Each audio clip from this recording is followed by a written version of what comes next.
हमको एक क्वेश्चन दिया गया है, दर्शाइए कि एक धनात्मक विषम पूर्णांक 6p+1 6p+3 या 6p+5 के रूप का होता है जहां p एक पूर्णांक है। तो हमको यहाँ पर दर्शाना है कि जो धनात्मक विषम पूर्णांक होते हैं वो 6p+1 6p+3 या 6p+5 के रूप के होते हैं। तो इसके लिए पहले जो आपको क्या करना होगा, इसके लिए यहाँ पर सबसे पहले आपको मानना होगा। ठीक है, तो चलिए हम करते हैं इसको। तो सबसे पहले आप यहाँ पर मान लेंगे, तो लिखेंगे माना ए कोई धनात्मक विषम पूर्णांक है। ठीक है, तो आपको मान लेना है कि ए जो है वो क्या है, वो धनात्मक विषम पूर्णांक है। ठीक है, तथा बी को हम क्या मानेंगे, बी को आपको 6 मान लेना है, पूर्णांक है, तथा बी बराबर 6। देखिए अभी आपको कुछ समझ में नहीं आया होगा, कोई बात नहीं, अब मैं आपको सारी चीजें समझाता हूँ। ठीक, सबसे पहले आपको इतना लिखना है, इतना तो लिखना ही लिखना है। माना ए बराबर कोई धनात्मक विषम पूर्णांक है तथा बी बराबर 6, ये कहाँ से है, अब इस सारी चीजों को समझिए। तो हमने पढ़ा है ए बराबर बी क्यों प्लस आर, आप जानते हो यहाँ पर ए का मतलब क्या होता है, ए आपका क्या है, भाज्य, क्या है, भाज्य होता है, भाज्य बराबर भाजक, बी क्या है, भाजक है, गुणे क्यों क्या है, भागफल है, सॉरी भाज्य गुणे भाजक है, क्या है, भाजक गुणे भागफल, एक सेकंड, भाज्य बराबर भाजक गुणे भागफल है, क्या है, भागफल, प्लस आर क्या है, आर शेषफल है। ठीक है, तो आपने ये पढ़ा है। तो इसको शॉर्टकट में मतलब या कह सकते हो इंग्लिश में, इसको भाज्य को ए से डिनोट किया जाता है, भाजक को बी से डिनोट किया जाता है, और भागफल को क्यू से, और शेषफल को आर से डिनोट किया जाता है। अब यहाँ पर जो 6 आया ये कहाँ से आया है, तो देखो यहाँ पर हमको ए नहीं दिया गया है इसके अंदर, लेकिन आपको यहाँ पर देखो आगे यहाँ पर 6 दिया गया है, यहाँ पर भी 6 दिया गया है, इसके अंदर भी आगे 6 दिया गया है। तो सीधी सी बात है, हमको यहाँ पर देखो, यहाँ पर मतलब हमारा बी है, बी मतलब देखो इसी के गुणे में है ना, तो देखो बी बराबर हमको यहाँ पर 6 दिया गया है। ठीक है, क्योंकि यहाँ पर मैंने बताया ये क्या होगा, ये आपका बी है। ठीक, तो बी बराबर आपको 6 दिया गया है। अब यहाँ पर देखो आपको क्यों ना दे करके या इसके अंदर क्वेश्चन में पी दिया गया है। ठीक, तो आप इसको क्या करोगे, आप इसको इस तरह से लिखोगे, ए बराबर, देखो इसको कैसे लिखोगे, अब ध्यान समझना, ए बराबर आपका यहाँ पर सारी चीजें रख देना है। तो ए को हमने ए ही माना है, ए रहेगा, बी को हमने 6 मान लिया है, 6 रखेंगे, क्यों को आपको क्या दिया गया, देखो यहाँ पर पी दिया गया है हर जगह, तो पी रख दोगे। ठीक है, प्लस आर को क्या रखोगे, आर देखो आपको इस यहाँ पर अलग है, यहाँ पर भी अलग है, यहाँ पर भी अलग है, तो आर को आर रहने दो। ठीक है, तो यहाँ पर आर को आर रहने देते हैं। अब देखो इसको कैसे हल करना है, अब समझिएगा ध्यान से। तो यहाँ पर आपको लिखना है, ठीक है, तो यहाँ पर ध्यान रखना, यहाँ पर जो हमारा होगा आपको लिखना पड़ेगा p एक पूर्ण संख्या है। ठीक, हमेशा क्या रहेगा, p एक पूर्ण संख्या रहेगी, इसलिए लिख देना p एक पूर्ण संख्या है। ठीक, कोई भी पूर्ण संख्या हो सकती है, हमको पता नहीं है। तथा जो r होगा हमारा वो क्या होगा, r जो होगा यहाँ पर हमारा एक पूर्णांक होगा। ठीक है, r एक पूर्णांक पूर्णांक इस प्रकार है, इस तरह लिख दीजिएगा, इस प्रकार है, किस प्रकार है, ध्यान समझिएगा, इस प्रकार है कि, देखो अब इसको निकालने के लिए आपको पता होना चाहिए कि r की वैल्यू किस किस के बीच में आएगी। देखो जो r है हमारा, मतलब r मतलब ये जो पीछे वाला, देखो ये 1 से शुरू हुआ है, 3 फिर 5, 5 से आगे नहीं जा रहा है, मतलब ये सीधी सी बात है, ये हमारा 0 से बड़ा होता है 1, इसलिए लिखेंगे 0 से बड़ा होगा हमारा r। ठीक है, क्योंकि हम r की वैल्यू निकाल रहे हैं, एक सेकंड, तथा एक p एक पूर्ण संख्या है, तथा आर, ठीक है, यहाँ पर आर लिखना भूल गया मैं यार, यहाँ पर आर लिख लेना। ठीक, क्या रहेगा, आर रहेगा, यहाँ पर आर लिख लेना। आर एक पूर्णांक है, इस प्रकार आर एक पूर्णांक इस प्रकार है कि जो हमारा आर रहेगा वो 0 से बड़ा रहेगा। ठीक है, जिधर मुंह खुला रहेगा वो बड़ा है, मतलब आर 0 से बड़ा होगा, और आर जो है किससे छोटा होगा, आर जो है हमारा 6 से छोटा हो, क्योंकि देखो हमारे को जो नंबर दिया गया है यहाँ पर ये 5 तक ही दिया गया है, 6 से छोटा क्या आता है, 5 ही आता है। तो इसको डिनोट करने का इस तरह से तरीका होता है। ठीक है, समझ गए आपसे, वेरी गुड। अब देखो इसके बाद तब हम लिखेंगे यहाँ पर, तब आर के संभावित मान, तो आर के क्या क्या मान आ जाएंगे, देखो यहाँ पर बराबर करके निशान लगता है, तो मतलब ये हो सकता है आर 0 भी हो सकता है आपका। तो यहाँ पर हम लिखेंगे पहला 0 होगा आर का मान, हो सकता है 0 हो या 1 हो, 2 हो।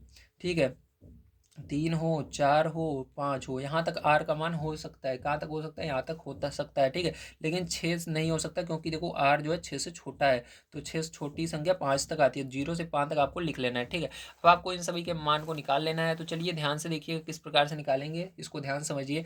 यदि हम लेते हैं यहाँ पर, ठीक है, आर बराबर 0, आर बराबर 0, आर बराबर क्या लेते हैं? 0 लेते हैं तब, ठीक, आर बराबर 0 तब हमारा क्या आएगा? ध्यान समझिएगा। अगर आर बराबर आप 0 लेते हो तब आपका क्या होगा? तो देखो यहाँ पर इसके अंदर मान को रखेंगे इस इक्वेशन में, या इसमें रखिए, कोई से में भी रख दीजिए। इस वाले में रखते हैं, नीचे वाले में, ठीक है। तो यहाँ पर हम रखते हैं मान को, तो इसके अंदर रखोगे तो क्या होगा? तो यहाँ पर a बराबर आपको 6p प्लस आर है, तो r का मान हमको 0 रखना है, तो a बराबर 6p ही आएगा, क्योंकि ये 0 का कोई भी मतलब नहीं होता। तो इसको समीकरण 1 मान लेते हैं, ठीक है। अब चलो, यदि हम आर बराबर रखते हैं 1, ठीक है, क्या रखते हैं? 1 रखते हैं, तब क्या आएगा? तो चलो देखो, तो ए बराबर आपका 6p प्लस आर है, तो यहाँ पर 1 रख देना है आर की जगह, तो यहाँ पर हो जाएगा ए बराबर 6p प्लस 1, ठीक है। तो ये आएगा इसका।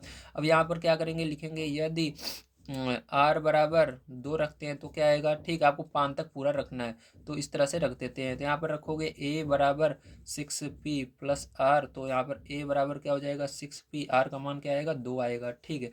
इसी तरह से यदि हम यहाँ पर आर बराबर रखते हैं 3, तब क्या होगा? तब हमारा यहाँ पर आएगा ए बराबर 6p प्लस आर, तो आर का मान हमको 3 रखना है, तो ए बराबर 6p प्लस 3, ठीक। डायरेक्ट भी आप इसको लिख सकते हो, लेकिन यहाँ पर इस तरह से लिखोगे ज़्यादा सही रहेगा। तो यदि हम क्या करते हैं, यहाँ पर आर बराबर रखते हैं 4, ठीक है, तब क्या होगा? ध्यान समझना। तब हमारा हो जाएगा यहाँ पर ए बराबर 6p प्लस आर, तो ए बराबर 6p प्लस 4, ठीक हो जाएगा यहाँ पर। तो इतना हो गया, ठीक है। अब इसके आगे देखिए, तो इसके आगे क्या करना है? इसको देखो, समीकरण एक माना, इसको 2 मान लेना, इसी तरह से इसको 3 मान लेना, इसको 4 मान लेना, इसको 5 मान लेना समीकरण, ठीक है। चलो, अब देखो ध्यान से, इसको हमने दे दिया। अब देखो हमको एक और रखना है अभी।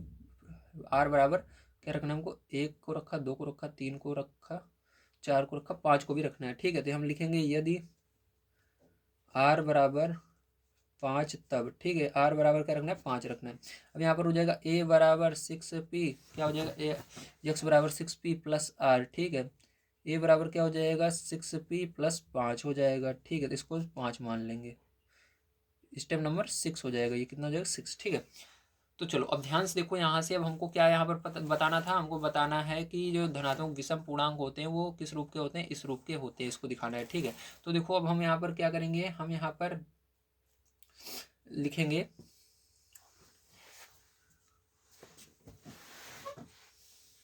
देखो अगर आप ध्यान से देखो तो ये क्या है? ये आपका जो है ये समपूर्णांक है, ठीक है। ये आपका भी समपूर्णांक है और ये भी समपूर्णांक है, ठीक। कैसे? क्योंकि समपूर्णांक का मतलब होता है जो कि इसके अंदर पी का अगर मान रखें तो वो 2 से कट जाए। अब यहाँ पर कोई भी अगर आप मान रखोगे, जैसे 1 रखोगे तो 1 का गुणा 6 में होगा, तो ये क्या होगा? 2 से कट जाएगा। यहाँ पर 2 रखोगे, 2 का गुणा 6 में होगा, तो ये किससे कट जाएगा? 12 आएगा, 12 2 से कट जाता है। लेकिन इसके अंदर जब आप 1 रखोगे तो यहाँ 12 और 1 जुड़ जाएगा, 13 हो जाएगा, नहीं कटेगा 2 से। इसलिए ये क्या हो जाएगा? ये आपका समपूर्णांक होगा, ये समपूर्णांक होगा। इसलिए यहाँ पर हम लिखेंगे,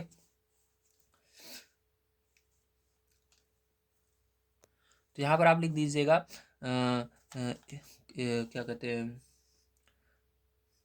6p, ठीक है। आई ए को नहीं लिखना है आपको, केवल इसी तरफ वाले को लिखना है, इस तरफ वाले को।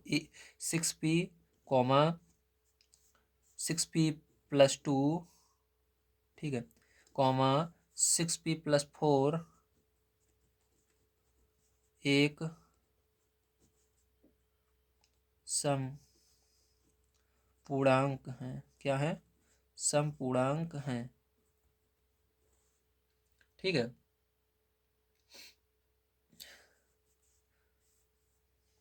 समपूर्णांक है,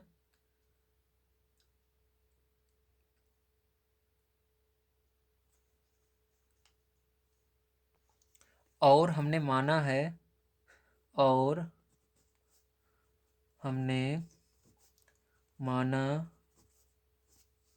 है कि ए क्या होना चाहिए? ए हमारा धनात्मक विषम पूर्णांक होना चाहिए। माना है कि ए विषम पूर्णांक होना चाहिए, धनात्मक लिखिए या मत लिखिए, लेकिन विषम पूर्णांक लिखना जरूरी है। विषम पूर्णांक होना चाहिए, इसलिए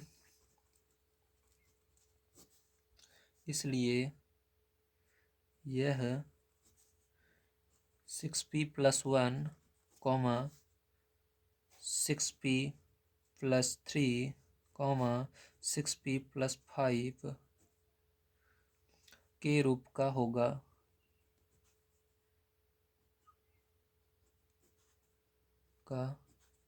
या होता है, ठीक है, होता है। तो फिर जो यहाँ पर आपने देखा कि किस प्रकार से आपको करना है, ठीक है, तो ये इसका फाइनल आउटपुट था। तो उम्मीद है आप सभी को सारी चीज़ें समझ में आ गई होंगी। तो अगर वीडियो पसंद आया हो तो प्लीज़ लाइक कीजिएगा, चैनल को सब्सक्राइब कर लीजिएगा। वीडियो देखने के लिए धन्यवाद।